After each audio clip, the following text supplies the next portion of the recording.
सोलापूर शहरातील दाराशा रुग्णालयात भर दिवसा सार्वजनिक मालमत्तेची चोरी करण्याचा प्रयत्न उघडकीस आला. रुग्णालयाच्या प्रवेशद्वारावर बसवण्यात आलेले सोलर पॅनल, लोखंडी पोल आणि संबंधित साहित्य घेऊन जात असताना एका संशयिताला नागरिकांच्या सतर्कतेने रंगेहात पकडण्यात आले. त्यानंतर त्याला सदर बाजार पोलिसांच्या ताब्यात देण्यात आले. मिळालेल्या माहितीनुसार एका गरजू रुग्णाच्या मदतीसाठी मनोज देवकर दाराशा रुग्णालयात गेले असता प्रवेशद्वाराजवळील सोलर पॅनल आणि लोखंडी पोल उपसून एक व्यक्ती नेत असताना त्यांच्या निदर्शनास आले. त्यांनी तात्काळ रुग्णालयातील कर्मचारी, सुरक्षा रक्षक आणि उपस्थितांच्या मदतीने संबंधित व्यक्तीला पकडले. घटनेची माहिती मिळताच उपमहापौर ज्ञानेश्वरी देवकर यांनी दखल घेत संबंधित पोलीस अधिकाऱ्यांशी संपर्क साधून कारवाईच्या सूचना दिल्या. त्यानंतर सदर बाजार पोलिसांनी घटनास्थळी धाव घेत पंचनामा करून संशयिताला ताब्यात घेतले.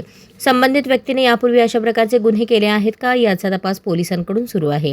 दरम्यान या घटनेनंतर सार्वजनिक ठिकाणांवरील सोलर यंत्रणा आणि इतर मालमत्तांच्या सुरक्षेचा प्रश्न पुन्हा ऐरणीवर आला असून रुग्णालय परिसरात अधिक प्रभावी सुरक्षा व्यवस्था आणि CCTV देखरेखीची मागणी नागरिकांकडून होत आहे.